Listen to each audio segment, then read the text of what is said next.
बुधवारी आज मंगळवारी दुपारी महिलांनी गौराईचं थाटात परंपरा राखत आगमन साजरे केलं। गौरी आव्हानाच्या पहिल्या दिवशी अंगणातील तुळशीपासून घरात गौरायांचे आगमन होते। गौरीची पूजा केली जाते। गौरीची पूजा आरती करून केलेल्या फुलोरा आणि फराळाचा नैवेद्य दाखवला जातो। सर्वांना धनधान्य ऐश्वर्य आरोग्य मिळो अशी प्रार्थना आगमनानंतर महिलांनी गौरीकडे केली आहे। अखंड सौभाग्य प्राप्तीसाठी धन धान्य ऐश्वर्य आरोग्याची प्रार्थना करण्यासाठी स्त्रिया भाद्रपद महिन्याच्या शुद्ध पक्षात गौरींचे पूजन करतात।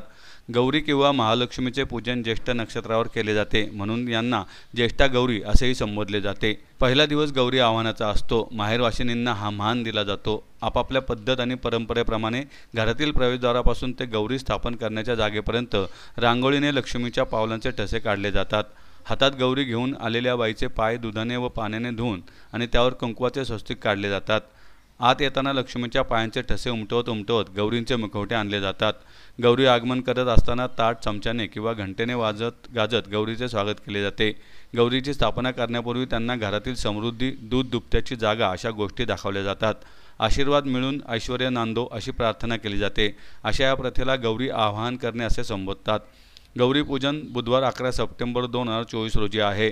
हा दुसरा दिवस गौरी पूजनाचा असतो। दुपारी गौरीला नैवेद्य दाखवला जाणार आहे। ज्येष्ठा गौरी पूजन नेहमी ज्येष्ठा या बुधाच्या नक्षत्रावरच केले जाते। बुधवार 11 सप्टेंबरला ज्येष्ठा रात्री 9:22 आहे। रात्री व अष्टमी तिथी रात्री 11:47 आहे।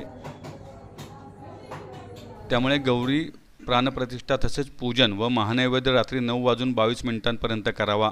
गौरी विसर्जन नेहमी मूळ नक्षत्रावर असते। गुरुवार 12 सप्टेंबर रोजी सकाळपासून ते रात्री 9:53 गौरी विसर्जित कराव्यात असे जाणकारांनी सांगितले आहे।